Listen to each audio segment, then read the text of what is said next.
Hai pecinta sepak bola tanah air. Kali ini Timnas PES akan menyajikan berita pilihan untuk kalian. Di antaranya, sudah standar FIFA, GBT siap jadi kandang Timnas. Como 1907 Gaet Ali Jasim bakal duel dengan JIZS. Bali United tertarik boyong pemain keturunan Timnas. Vietnam meremehkan Timnas, sebut tak akan sukses di ASEAN Cup. Jadi, simak terus berita Timnas PES selengkapnya.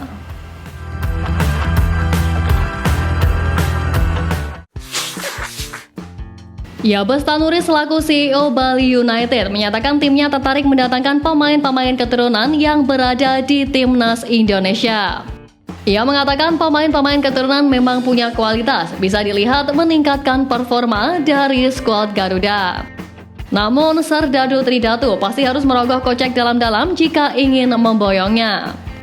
Ia pun menambahkan bahwa nilai pasar yang tinggi pasti sebanding dengan kualitas dan pengalaman para pemain, sehingga itu sangat wajar dalam dunia sepak bola profesional. Selain itu, Yabes Tanuri membantah pihaknya sudah ada pendekatan dengan Ragnar Oratmangun. Pasalnya, pemain itu pernah menyaksikan laga Bali United secara langsung. Enggak, waktu itu belum masuk ke Timnas, lagi liburan di Bali. Nikmati suasana Bali dan kebetulan dia mau nonton, ucapnya. Pelatih Timnas Indonesia Sintayong melewati perjalanan yang tidak mudah sebelum membawa timnya lolos ke putaran ketiga kualifikasi Piala Dunia 2026. Memulai debut sebagai juru taktik Indonesia sejak tahun 2020, dia perlahan mulai membangun skuad andalannya.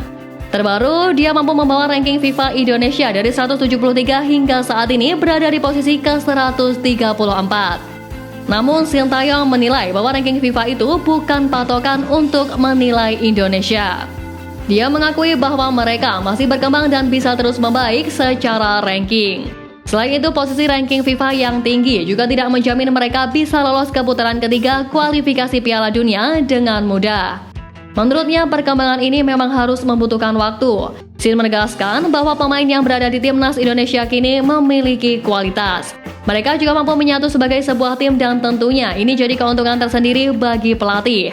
Tugasnya tinggal memaksimalkan semua kekuatan yang ada di dalam skuad Garuda. Baru-baru ini Como 1907 yang dimiliki Jarum Group dikait-kaitkan dengan pemain Indonesia. Sayangnya peluang Como 1907 merekrut pemain Indonesia memang tipis. Selain persaingan Liga Italia yang ketat, regulasi pemain asing di Eropa memang terbilang sulit. Kini Como 1907 justru dikaitkan dengan penggawa muda Timnas Irak yakni Ali Jasim. Tentu nama tersebut tak asing bagi skuad Garuda karena beberapa kali Timnas Indonesia bentrok dengan singa Mesopotamia. Rumor tersebut dibagikan jurnalis lokal Irak Maher Hasan melalui akun X pada 14 Juni kemarin. Tak banyak kalimat, Maher Hasan hanya menyebut pemain berusia 20 tahun tersebut sudah menerima tawaran klub Italia Como. Mengincar Ali Jasim memang akan menjadi investasi besar bagi Como 1907. Jika Ali Jasim benar menerima tawaran Como 1907, maka persaingan dengan JIZS berlanjut di kompetisi Serie A Italia. Striker Timnas Indonesia Ragnar Oratmangun bikin warga kampung Tanimbar Maluku heboh. Ya, diketahui ayah Oratmangun merupakan orang asli Indonesia yang lahir di Tanimbar Maluku. Nama Oratmangun sendiri merupakan marga dari daerah tersebut. Selepas membela Timnas Indonesia kontra Irak dan Filipina di awal Juni lalu, Oratmangun menyempatkan diri pulang ke kampung halaman ayahnya. Hal itu diketahui dari unggahan video yang dibagikan Ragnar Oratmangun melalui Instagram Stories. Dalam video tersebut terlihat keluarga besar Ragnar Oratmangun menyambut antusias kehadiran striker FC Groningen ini. Memang Oratmangun kini menjadi idola baru di Timnas Indonesia. Di bawah asuhan Sintayong, dia langsung mencetak gol di laga debutnya. Saat ini pun Ragnar Oratmangun juga tengah menikmati liburan usai Liga Belanda musim ini berakhir. Di musim ini, ia tampil dengan status pinjaman untuk Fortuna Sittard yang direncanakan bakal kembali ke FC Groningen pada 30 Juni ini. Ex-striker Timnas Indonesia Greg Nwokolo melontarkan kritik dan sarannya terhadap program naturalisasi pemain keturunan yang kini sedang gencar-gencarnya dilakukan PSSI. Banyaknya pemain naturalisasi lewat jalur keturunan diakui memberi efek positif. Mantan pemain Timnas Indonesia itu membenarkan karena banyak prestasi baru yang sudah dibuat. Namun dia agak menyayangkan saat PSSI mendatangkan pemain naturalisasi yang justru di sektor sudah dihuni banyak pemain. Contohnya seperti bek kiri. Saat ronde kualifikasi Piala Dunia pun tidak ada striker yang bisa mencetak gol di dua laga terbaru Irak dan Filipina. Itu jadi salah satu indikasi jika lini depan butuh dibenahi.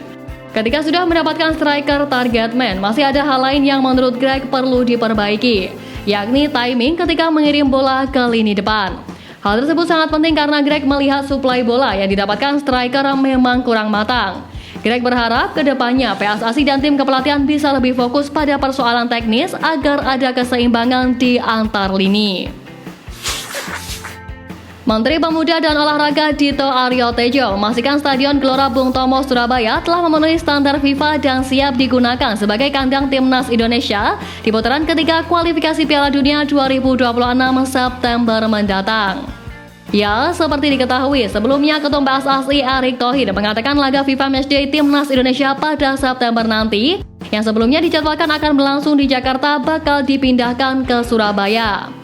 Pemimpin tertinggi umat Katolik dunia Paus Fransiskus dijadwalkan akan mengunjungi Indonesia pada 3 September, sehingga pemerintah melakukan berbagai persiapan untuk mendukung agenda kunjungan tersebut.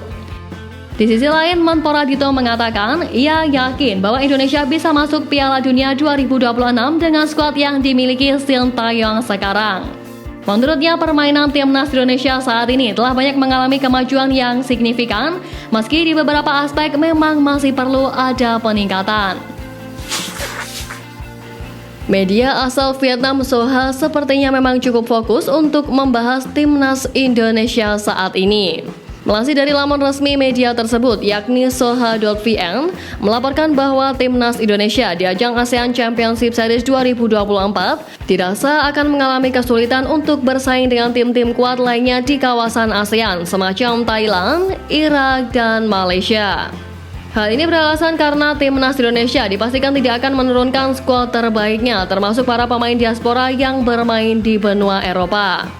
Bahkan ada rumor yang menyebut bahwa skuad Garuda di ajang AFF Cup 2024 pada bulan November hingga Desember nanti akan menurunkan skuad U23 atau U20.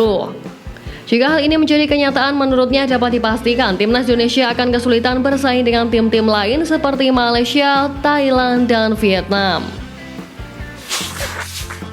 Timnas Korea Selatan tergabung di pot 1 drawing fase grup putaran ketiga kualifikasi Piala Dunia 2026 bersama Jepang dan juga Iran.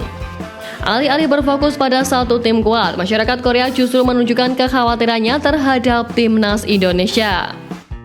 Di atas kertas, Korea Selatan seharusnya bisa bersantai menatap potensi bertemu Timnas Indonesia asuhan Sintayong. Namun nyatanya tidak. Publik negeri gingseng kini merasa Timnas Indonesia bukanlah tim biasa di tangan Sintayong. Pengalaman pahit tim junior di Piala Asia U23 2024 seolah menjadi bukti dan riwayat buruk yang tak mau mereka ulangi lagi saat bertemu Indonesia. Hal tersebut diungkap oleh salah satu media lokal Korea, yakni Hansbees.